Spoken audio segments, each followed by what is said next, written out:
We've talked about some useless abilities. We talked about some more useless abilities. I think it's about time that we talk about some useless variants in Plants vs. Zombies Garden Warfare 2. Now, I want to preface this before the video actually begins. A useless variant in Garden Warfare 2 does not necessarily mean that that variant on its own is bad. The way that I'm going to categorize what is a useless variant is if that variant has another variant in the same class that is just a straight up upgrade. Or a useless variant will just be a variant that is so absurdly bad that any other variant in that class would just be a better option. So yeah, I just wanted to make that very clear at the start of this video. A useless variant does not mean that on its own it is bad. It just has a counterpart that is just a much better option. I wasn't going to get your attention by titling this video Plants vs. Zombies Garden Warfare 2 variants that have another variant that is slightly better than it. So we're going with Garden Warfare 2 useless variants. Let's begin. We are starting off hot right here. Our first useless variant that we're going to take a look at is our boy Regular Imp.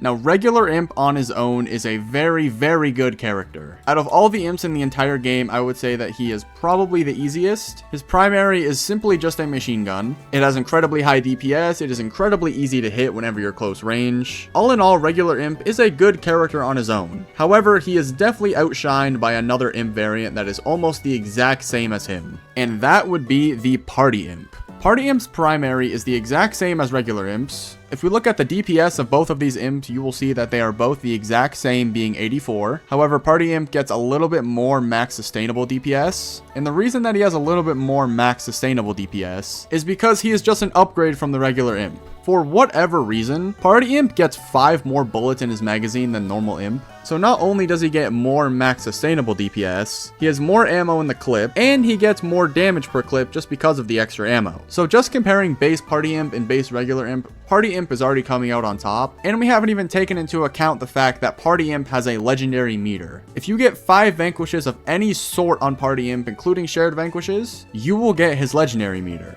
And with his legendary meter, he goes up to 105 damage per second. Now that's a lot of damage! The main downside to Party Imp is the fact that his mech doesn't last as long as normal imps, but it's not even something that I really notice whenever I'm playing Party Imp. And Party Imp on his own outside of the mech is already just better than the regular imp. I would say that it is a no-brainer to just play Party Imp over regular imp, as well as there is, I don't even know if it's a glitch if I would call it. You're able to get party time in your mech as well. I'm unsure on how to do that. So on top of being able to have party time in your regular imp form, he is able to get a party time mech, which is just a fucking terrifying thought to think about. The only reason I would say that you should play regular imp over Party Imp is if you just don't have Party Imp. But if you own this character and you're still playing regular imp, you are just making your life much harder than it has to be. The next character I want to take a look at is the regular Super Brains. Again, this character on his own is a very, very good character. Regular Super Brains is argued to be in the top 3 best Super Brains in the entire game sometimes. So regular Super Brains on his own is considered to be very, very good. However, very similar to the imps, there's just another variant that is an upgrade from the regular Super Brains. And that would be Party Brains. Who would have guessed that? Party Brains and regular Super Brains do the exact same DPS, and if you look at their stats, they are almost identical. I couldn't find the stat on the stat page, but I was told that the Party Brains beam is a little bit worse than the regular Super Brains beam. Post commentary Fooch here. I actually was able to find the stats on the Super Brains beam, and as you can see here, the damage per second on Party Brains' beam is a lot worse than normal Super Brains, as well as the overheat is a lot worse on Party Brains than normal Super Brains. So as I said before, the stats are almost identical between the two, except the fact that Party Brains just has a worse beam, which is the only real downside to playing Party Brains over regular Super Brains. But also it's a beam, so like you're not going to be using it too often. But if we look at the stats that we can see on the website, you will see that regular Super Brains and Party Brains stats are 1-to-1 the exact same, with the exception that Party Brains gets a legendary meter. He gets the same party time meter that Party Imp gets. You have to get 5 kills of any sort, shared vanquishes are included, and then his damage per second goes from 71 all the way up to 89. When you get your legendary meter on Party Brains, he's able to just 3-punch so many different plants. This character becomes one of, if not the best Super Brains in the entire game once he gets his legendary meter. Party Brains is another one of those party characters that is the same as the regular variant, with the exception that they get a legendary meter on top of that. Don't really know what PopCap was thinking with a lot of these party characters, but yeah, you have really no reason to play regular Super Brains if you have Party Brains. Again, you're just making your life harder than it has to be. The next useless character character I want to talk about is Toxic Chomper. Now, a lot of the spray chompers in Garden Warfare 2 are not very great, and Toxic Chomper, I would say, is the most useless out of all the spray chompers. Now, I've told this tale many times. Toxic damage is just a worse version of fire damage. And the main reason that Toxic Chomper is useless in the first place is because of Fire Chomper's mere existence. If we compare the stats between Fire Chomper and Toxic Chomper, you will see that Fire Chomper does get more damage per second than Toxic Chomper. Not only does Toxic Chomper have less DPS than Fire Chomper, Toxic damage is just a worse version of fire damage.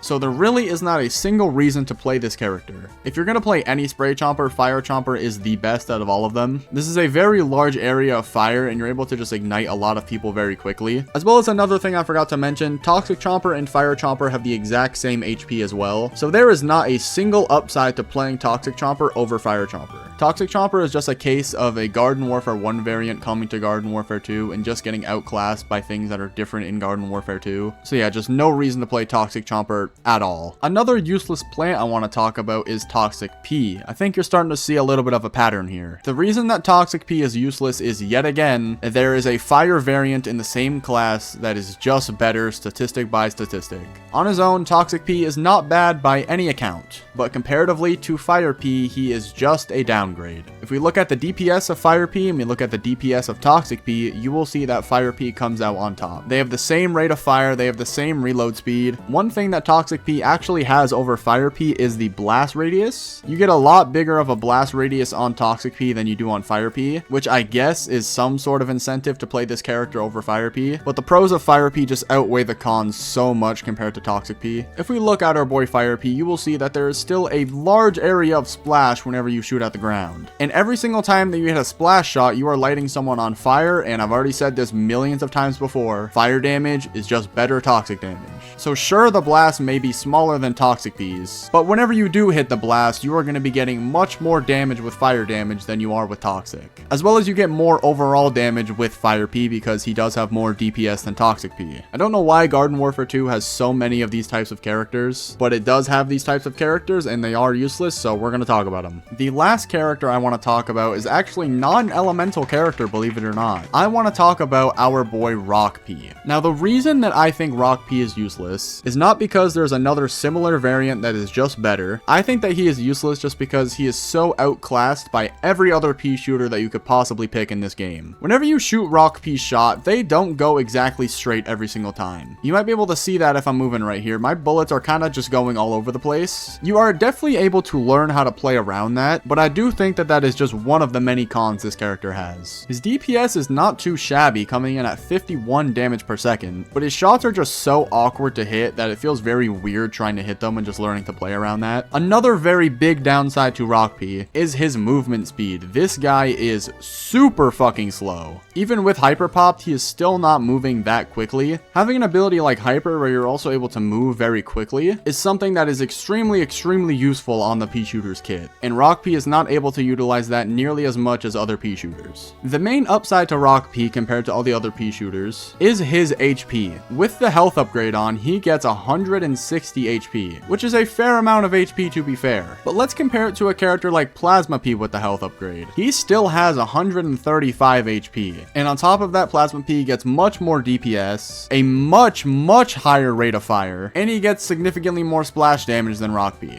Now, Rock P and Plasma P are two very different characters, so it's hard to compare them, but I can do this with any other P shooter in the entire game. I think that all things considered, Rock P is a very good example of a useless character in this game. I think his gimmick of being a very slow-moving, high-health P shooter is just not very needed. I think that if you're playing the P shooter class, you really don't need a lot of HP, which is why I think Rock P just falls into the category of a useless character in this game. Well, that was us taking a look at some useless variants in Garden Warfare 2. Hope you guys did enjoy. If you did, make sure to like and subscribe, all that good stuff. We are on the road to 20,000 subscribers, so if you could subscribe, that would mean the absolute world to me. Let me know if you want me to take a look at some more useless variants in this game, because there is still a good amount to go through. I do want to warn you that a lot of the useless variants in this game are just toxic variants that have a fire version that's better. But if you guys want to see it, hey, I'll make it, I guess. And yeah, until next time, sayonara.